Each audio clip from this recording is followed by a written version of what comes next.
Shunning takes this much further, because shunning is completely ignoring a person's existence. Or this person may enter a group, may enter a, name it,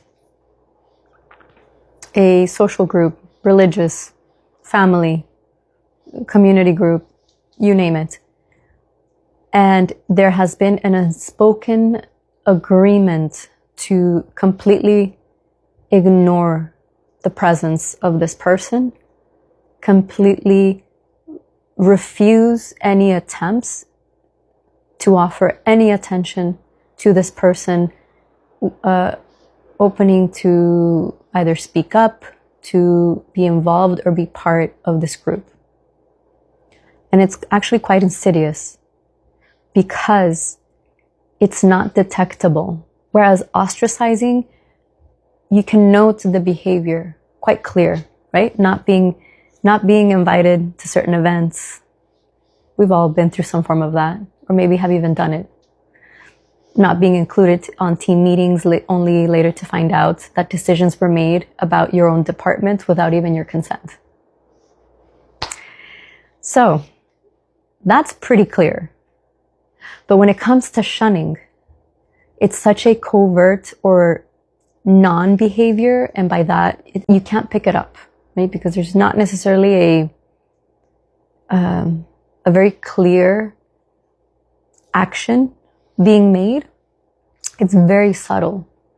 And because of that, it's easier for it to creep in to somebody's reality. And because it's easier for it to creep in and gradually influence from one person to a whole collective, a whole group, there isn't a definite aggression or an overtness about it. And so usually it's swept under the rug. So shunning can be, in a sense, normalized because it's not so blatant in our face. Often you see it in religious groups, families, community groups, and it can start with one single person or perhaps somebody of an authority figure into, as I mentioned, a whole collective, a whole group taking on these unspoken agreements that this type of behavior, this covert behavior, is normal. The thing to note here is it happens because a person or an individual has been perceived as somebody going against those set of agreements that this group has pretty much passed on as like, okay, this is the way to act, this is the way to behave, or this is the way to be, right? Anything that goes against that or that questions, perhaps questions that authority or questions that whole collective, something worth noting. And now this is the way we're going to respond, or rather react on how to take care of the situation, right? Or how to take care of this person going against whether it's an ideology, as I mentioned, way of being, behavior, habits, belief system. It's all essentially a way of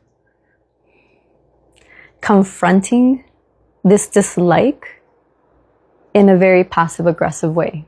A clear example of this is when you have interfaith marriages. So somebody marrying outside of their religious group and the tension and disconnect that it can have within their religious group, right?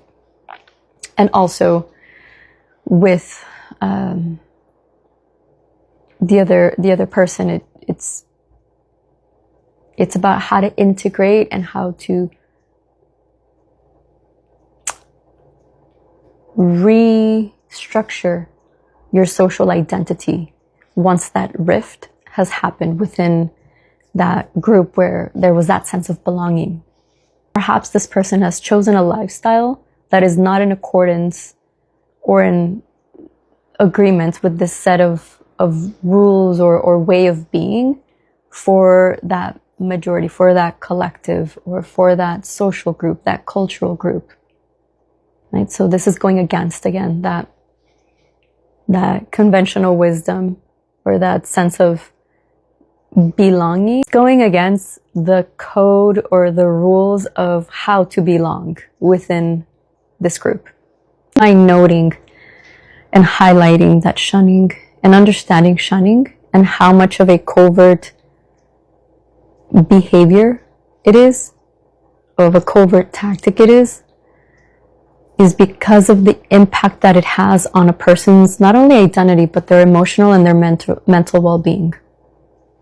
The impact of it is isolation. This to someone brings an emotional consequence.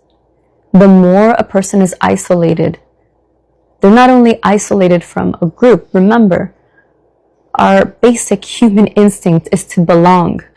So when someone is shunned from a group where they had a sense of belonging, of connection, the moment that that happens, this individual, this person begins to isolate or even self-isolate because they're subconsciously being programmed to understand that, hey, your way of being does not belong. Your way of being is something that does not need to be seen, does not need to be heard, does not need to be voiced. Therefore, the emotional consequence of that is to hide who you are, hide how you're feeling, your identity connected to that part. And now you have a whole group or a whole consensus question, that social identity, that sense of belonging that one had to the group. Once that's taken away, who am I now? And who's with me?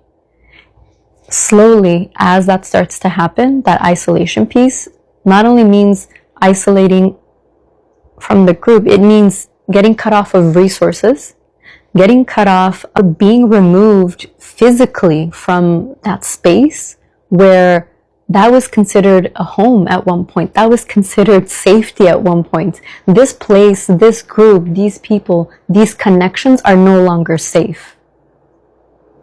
And so that, as you can tell, has the propensity to shift somebody into emotional and mental distress.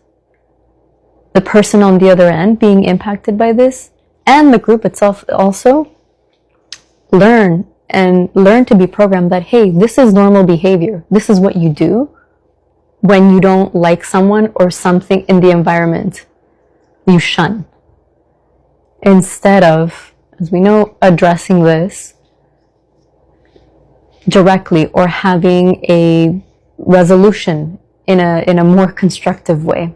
To the isolation piece, when somebody is cut off of or is removed from opportunities, resources, and the most basic foundational need as a human, which is to connect, this can lead somebody into a state or even into a spiral of deep self-hatred and eventually self-harm. Because shame leaves a person oftentimes with a loss of self, right? This part, we don't know how big this part could have been, or many parts have been connected and tied to this group, to this sense of belonging. Now there's a loss. So many things are going to start to come up. There's grief around not having community, around not having connection, around no longer feeling that sense of safety or even being able to go back to what,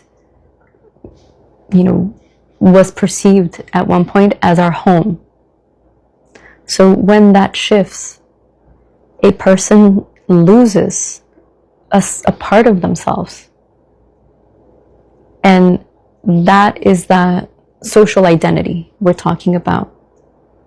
So as that is being lost, one needs to integrate that piece. But when there's shunning and there's shame that's coming up, that gets trapped in our emotional, in our mental space, in our physical space. Basic foundations as a human is the need for connection. Hey, I see you, I recognize you, I hear you, I'm here. I'm present with you, right? But if all the people, all the groups, all the connections that we were involved in all of a sudden turn their back to us and don't even recognize or acknowledge that we're still there, it does something to the mind and it does something to the heart. The message is very clear. We don't want you here. We or I don't recognize you anymore.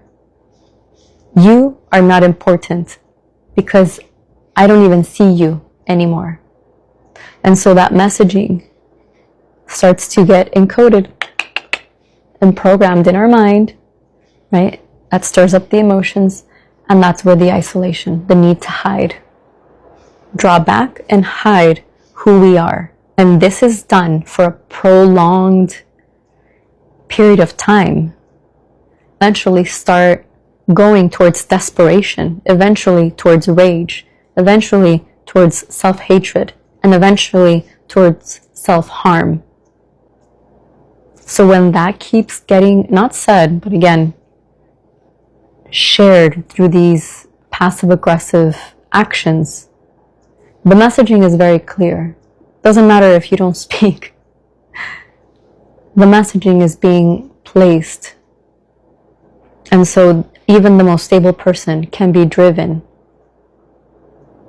to self-isolate, to start questioning themselves, questioning their identity, questioning who they are, and how they're being in this world. And eventually taking them down to a path.